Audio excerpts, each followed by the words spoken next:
তোমাকে ছাড়া আমার ভালোই লাগে না। তাই? মামা তুমি না থাকলে আমার যে কি হতো? কেন বাবা? মামা কে আমাকে খাইয়ে দিত, কে আমাকে ঘুরতে নিয়ে যেত, কে আমাকে খাইয়ে দিত। তাই? তুমি কি মাকে অনেক ভালোবাসো? হ্যাঁ মা। আচ্ছা, মামিও তো তোমাকে অনেক ভালোবাসে।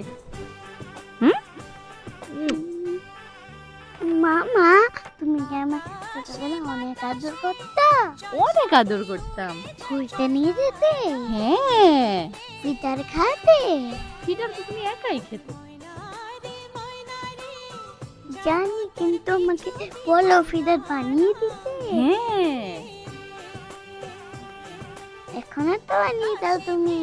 বানিয়ে দিব। তোমার তো একটাই আইডি শোনা। হ্যালো গাইস, আমাদের চ্যানেলটা সাবস্ক্রাইব লাইক করে দিও।